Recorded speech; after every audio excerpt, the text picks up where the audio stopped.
আসসালামু আলাইকুম দেশবাসী।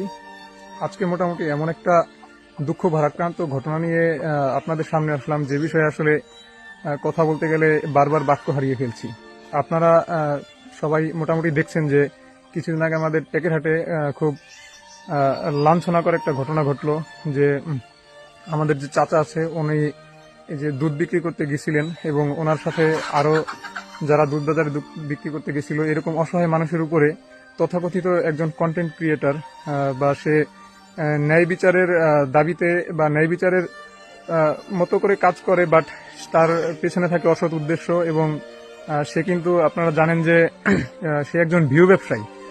সে ভিউর উদ্দেশ্যে এইসব অসহায় দরিদ্র মানুষদেরকে অত্যাচার করে, সে ভিউর উদ্দেশ্যে বিভিন্ন ধরনের ভিডিও তৈরি করে।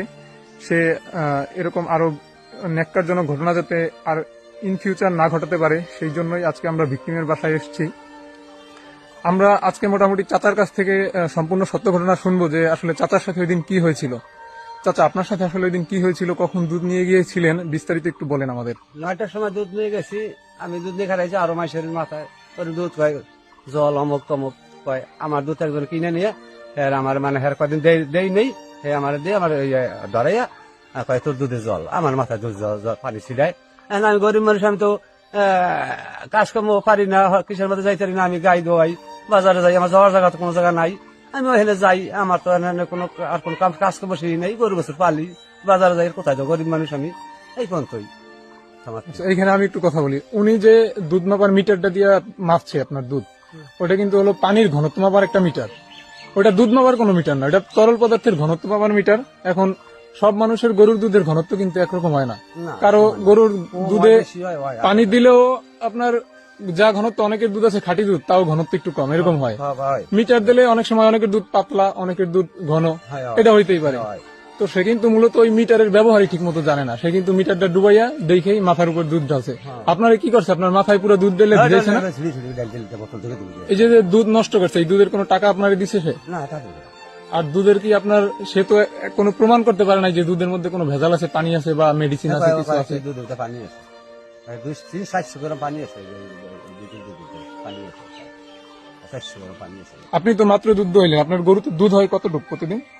ওটা ঠিক নাই, ওটা 13 কেজি হয়, 12 কেজি হয়, 14 কেজি হয়, ঠিক নেই। তাহলে একজন মানুষের গরুতে যদি 13 কেজি 15 কেজি দুধ হয়, তাহলে এই দুধে পানি মিশানোর কোনো দরকার নাই। 15-20 কেজি দুধ যদি প্রতিদিন হয়, এর মানে হলো হিউজ পরিমাণ দুধ। এই দুধে তো পানি মিশানোর কোনো প্রয়োজন বলে আমি মনে করি না।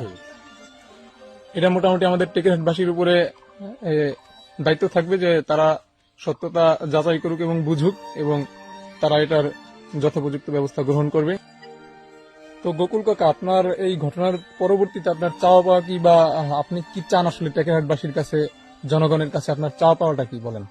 চাওয়া পাওয়া মানে কি, আমি এখানে আমি গরিব মানে গরু পালি, 3টা গাই পালি। আমি এখানে আমার কোনো এই আমার পালতো হয়, আমার গরিব মানুষ, আমার আর কোনো কাম সেই নেই। গরু টরু পালি, আমি বাজারে দুধ নিয়ে যাই।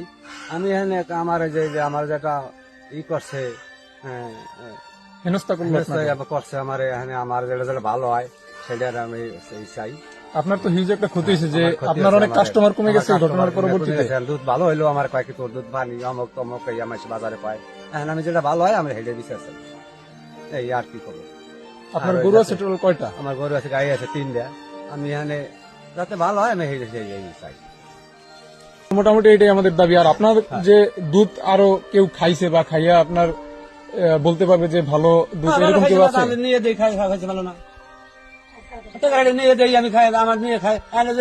যে খাইয়ে ভালো হয়েছে হেও আনে কয় কি তোর মাথায় দুধ জল আছে, তোর দুধ ভালো না, হেও তো ইয়ে করে। এটা তো আপনার একটা হিউজ পরিমাণ প্রতিক্রিয়া বা ক্ষতি হইলো আপনার। এই প্রতিক্রিয়া হিসেবে আপনার যে খাইয়া ভালো হয়েছে হেও আনে কয় না, তুই ইয়ে হচ্ছে দেখছে মোবাইলে, তাহলে তো মনে হয় আমার তো ক্ষতি করছে। এই যে হলো মোটামুটি চাচার ঘর। তিনি কিন্তু একজন হতদরিদ্র মানুষ, তার কিন্তু মোটামুটি এই আয় ছাড়া আর কিছু নাই। মোটামুটি এই যে তার গরু ঘর, সে কিন্তু এই দুধ বিক্রির উপরই তার সম্পূর্ণ সংসার চলে। তো আপনাদের কাছে আমার একটা দাবি থাকলো যে আপনারা নিজেরাই বিবেচনা করবেন যে এরকম একজন মানুষের এইভাবে ক্ষতি করে পেটে লাথি দিয়ে আমাদের কি লাভ। এই চাচার গরু ঘর মোটামুটি 2-3টা গরুর মতো আছে। এই গরুর উপরে ডিপেন্ড করে কিন্তু তার সংসারটা সম্পূর্ণ চলে। আমার এই বেশ চলে আমার। তার বাড়ি ঘরের এই অবস্থা। সো তার মতো একজন অসহায় মানুষের পেটে তো লাথি দিয়ে আমাদের কোনো লাভ নাই, বা আমরা কোনো কিছু করতে পারবো না, আহামরি অনেক কিছু করতে পারবো না। সো আমাদের সকলের দাবি এইটাই যে এরকম ঘটনা টেকাহাটের বুকে ইন ফিউচার আর না ঘটুক। সবাই ভালো থাকবেন। আসসালামু আলাইকুম।